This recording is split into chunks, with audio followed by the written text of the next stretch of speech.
देखा था पूर्व वक्ता द्वारा उत्तम सोच धर्म। आज चर्चा करेंगे उत्तम सत्य धर्म पर। कहा जाता है कि सत्य बोलना चाहिए, झूठ कभी नहीं बोलना चाहिए। झूठ का कोई विश्वास नहीं करता। दुकानदारी में भी जिसकी एक बार धाक जम गई सो जम गई, फिर चाहे दुगने पैसे क्यों ना बढ़ा ले, फिर कोई नहीं पूछता। तो चलिए हम जानेंगे एक ग्वाले के उदाहरण के माध्यम से। एक गांव में एक ग्वाला रहा करता था। वह पास के जंगल में अपनी भेड़ों को चराने ले जाता था। उससे थोड़ी दूर कुछ ग्वाले अपनी भेड़ों को चराते थे। वह झूठा नाटक करके बचाओ बचाओ बचाओ ऐसा चिल्लाता था। ऐसे दिन गुजरते गए। एक दिन सच में आ गया भेड़िया। वह पेड़ पर चढ़ गया और वह भेड़िया उसकी भेड़ों को, सारी भेड़ों को खा गया। इस उदाहरण से हमें यह सीख मिलती है कि ना ही हमें खेल में, ना ही रियल में तो झूठ बोलना ही नहीं चाहिए। इसलिए हमें कभी झूठ नहीं बोलना चाहिए। सामान्य जन तो सत्य वचन को सत्य धर्म समझते ही हैं, किंतु आश्चर्य तो तब होता है कि जब सत्य धर्म पर वर्षों से व्याख्यान करने वाले विद्वान जन भी सत्य वचन से आगे नहीं बढ़ते हैं। यद्यपि सत्य वचन को भी जिनागम में व्यवहार से सत्य धर्म कह दिया है और उस पर विस्तृत प्रकाश भी डाला है, उसका भी अपना महत्व है, उपयोगिता है। तथापि जब गहराई में जाकर निश्चय से विचार करते हैं तो सत्य वचन और सत्य धर्म में महान अंतर दिखाई देता है। तो आइए हम देखेंगे राजा हरिश्चंद्र के उदाहरण के माध्यम से। राजा हरिश्चंद्र सत्यवादी थे। वह हमेशा सत्य पर अडिग रहते थे, जिसके कारण उनको कई कीमतें चुकानी पड़ी। गांधी जी ने भी सत्य को वचन की सीमा से ऊपर स्वीकार कह दिया है। वे सत्य को ईश्वर के रूप में देखते हैं। आचार्यों ने अपनी वाणी की सत्यता और वाणी के संयम पर विचार किया है।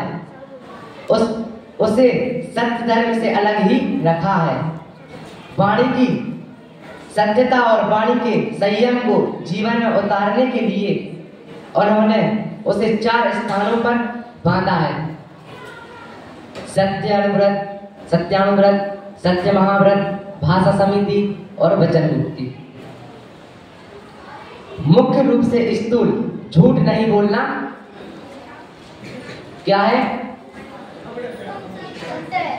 उत्तम सत्य नहीं है, सत्यानुव्रत है।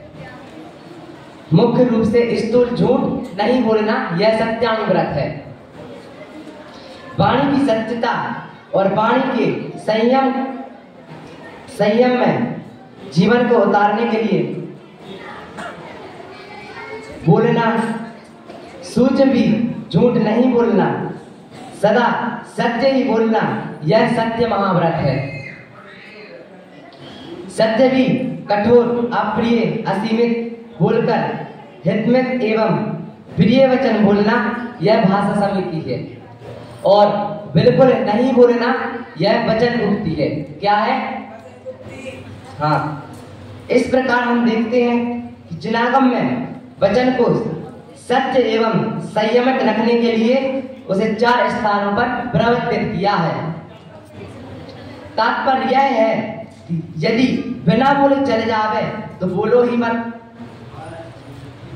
ना चले तो हितमित प्रिय वचन बोलो और वह भी मूलतः सत्य बोलो।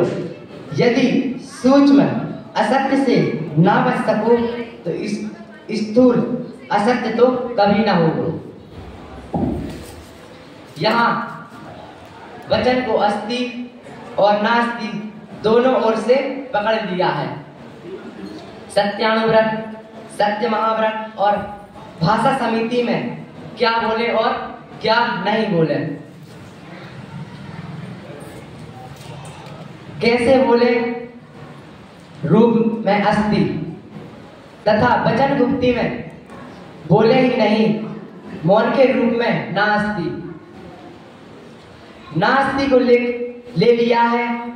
इस तरह यहाँ बोलना और नहीं बोलना वाणी के दोनों ही पहलुओं को ले लिया गया है। सत्य धर्म को वचन तक सीमित कर देने से एक बड़ा नुकसान यह हुआ कि उसकी खोज ही खो गई। जिसकी खोज जारी हो उसका मिलना संभव है, पर जिसकी खोज ही खो गई हो उसका मिलना असंभव है। जब तक सत्य को समझते नहीं खोज चालू रहती है, किंतु जब किसी गलत चीज को सत्य मान लिया जाता है तो उसकी खोज भी बंद कर दी जाती है। जब खोज ही बंद कर दिया जावे तो फिर मिलने का प्रश्न ही कहाँ उठता है। तो आइए हम देखेंगे एक हत्यारे के उदाहरण के माध्यम से। तो हत्यारे की खोज तभी तक होती है जब तक कि हत्या के अपराध में किसी को पकड़ ना लिया जाता हो। जिसने हत्या नहीं की हो, यदि उसे हत्या के अपराध में पकड़ लिया जाए, सजा दे दी जाए, तो असली हत्यारा कभी पकड़ा नहीं जाता, क्योंकि अब तो फाइल बंद हो जाती है। अब तो जगत की दृष्टि में हत्यारा मिल ही गया, उसे सजा भी मिल गई। अब खोज का क्या काम? जब खोज बंद हो गई तो असली हत्यारे का मिलना असंभव है।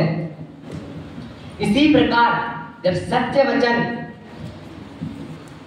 वचन को सत्य धर्म मान लिया गया हो तो फिर असली सत्य धर्म की खोज का प्रश्न कहाँ रहा। सत्य वचन को सत्य धर्म मान लेने से सबसे बड़ी हानि यह हुई कि सत्य धर्म की खोज ही खो गई। सत्य धर्म क्या है यही नहीं जानने वाले जिज्ञासु कभी न कभी सत्य धर्म को पालेंगे, क्योंकि उनकी खोज चालू है।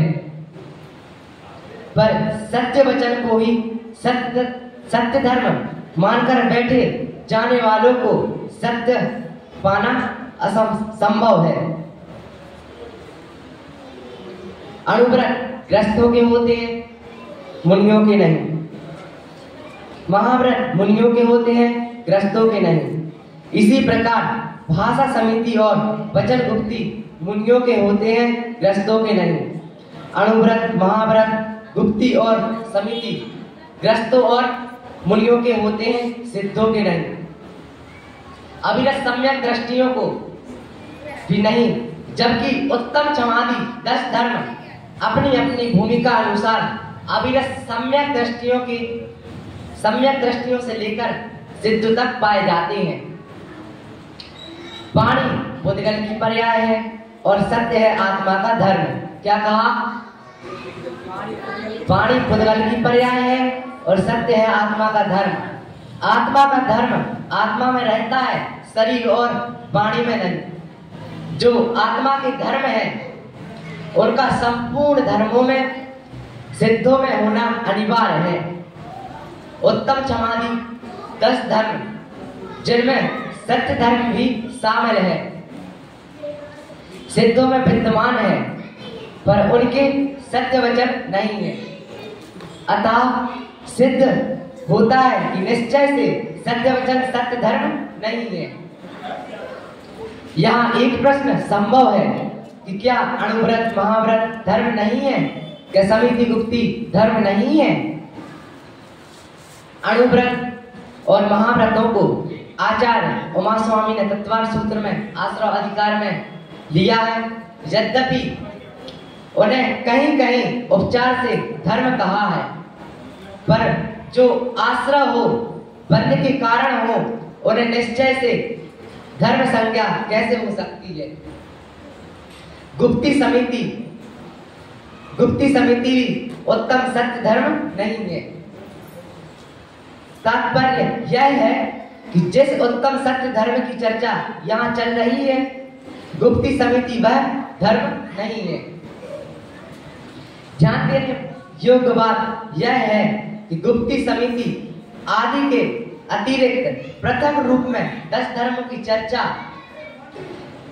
आचार्यों की वाणी में सभी को धर्म ही कहना है, तो इनको अलग से धर्म कहने का प्रयोजन नहीं है। जिस अपेक्षा से इन्हें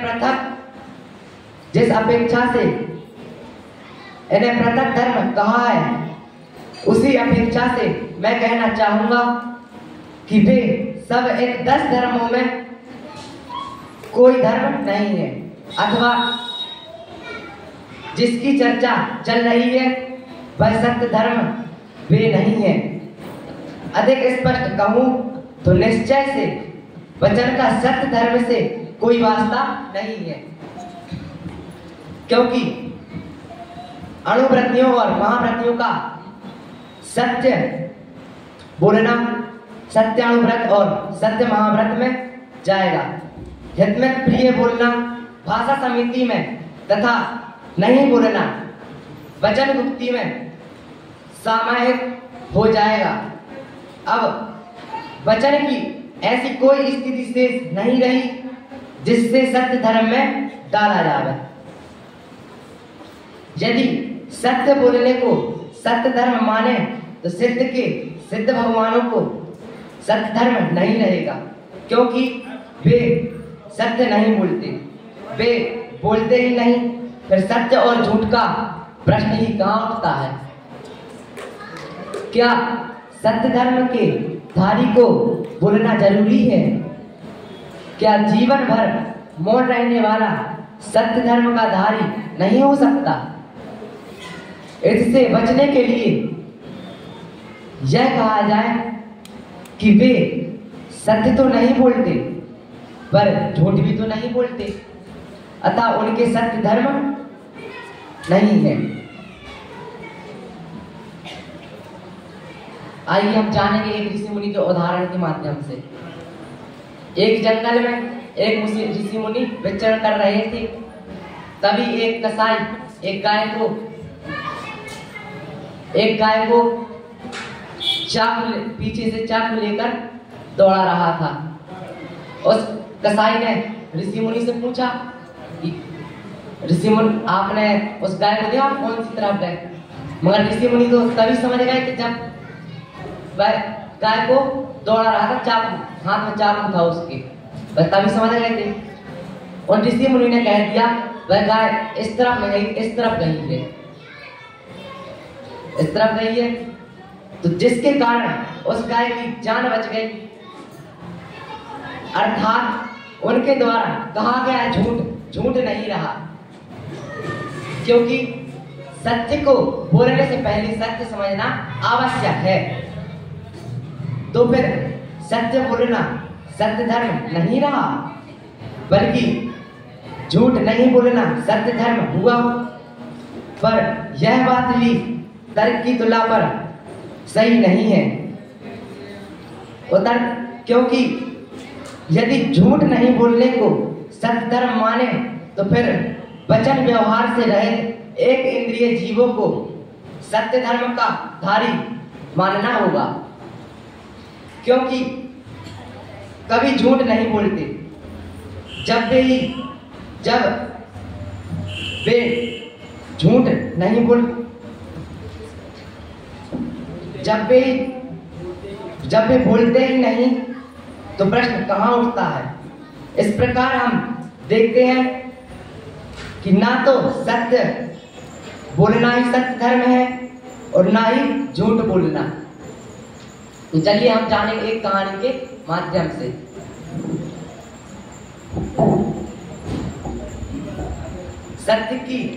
सत्य को निर्भय होकर स्वीकार करना। एक बार हरिश्चंद्र ने जय कुमार से एक बड़ी 10 लाख की रकम उधार ले ली। संयोग से जय कुमार का देहांत हो गया। हरिश्चंद्र की नीयत बदल गई। जय कुमार के बेटे निशांत के द्वारा मांगे जाने पर हरिश्चंद्र बात से साफ मना कर देता है कि मैं पैसे नहीं दूंगा। निशांत परेशान तो हुआ, परंतु उसने धैर्य नहीं छोड़ा और ना सद्व्यवहार का संतुलन। एक रात हरिश्चंद्र को नींद ना आई। उसे पिछली बात याद आने लगी, परंतु उसका मन उसे सत्य को स्वीकार न करने देता। अधिक परेशान देखकर उसके मित्र ने उस भूल को सहजता से स्वीकार कर लेने की सलाह दे दी।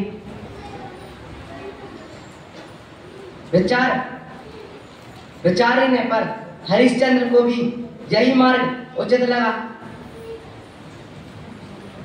मित्र का संयोग लेकर उसने निशांत के समीप जाकर स्वयं अपनी भूल स्वीकार की और उसकी रकम वापस लौटा दी। काफी समय बाद एक घटना घटी। हरिश्चंद्र ने एक मकान खरीदा। अनुबंध हो चुका, परंतु श्यामलाल ने लाभ में आकर सौदा निरस्त कर दिया। निशांत और श्यामलाल की मित्रता बहुत गहरी थी। उसने श्यामलाल को कर्म सिद्धांत समझाया और अनुचित को अनुचित ही कहकर श्यामलाल से हरिश्चंद्र को मकान को दिलवाया। इस प्रकार हरिश्चंद्र एक घाटे से तो बच ही गया और संकले से भी सहज ही बच गया। उसकी निशांत से मित्रता गहरी हो गई। भूल का सुधार शीघ्र ही कर लेना उचित है, जिससे विपरीत रास्ता छोड़ना ही सही रहेगा। रास्ते की विपरीतता जानने पर उधर फिर एक दाम भी नहीं चलते। उसी प्रकार हमें भूल को ना लंबमान करना चाहिए, ना ही पोषण। अभी हमने सत्य धर्म को समझा और सत्य धर्म पर चर्चा की। किस प्रकार सत्य धर्म को मात्र सुनकर बोलना ही नहीं, अपितु सत्य को बोलने से पहले सत्य को समझना भी आवश्यक है। इस प्रकार हम सभी सत्य बोलने से पहले सत्य समझें और उत्तम सत्य धर्म को धारण करें और मोक्ष मार्ग पर अग्रह हो। इसी मंगल भावना से मैं अपनी वाणी को विराम देता हूं। जय श्री राम।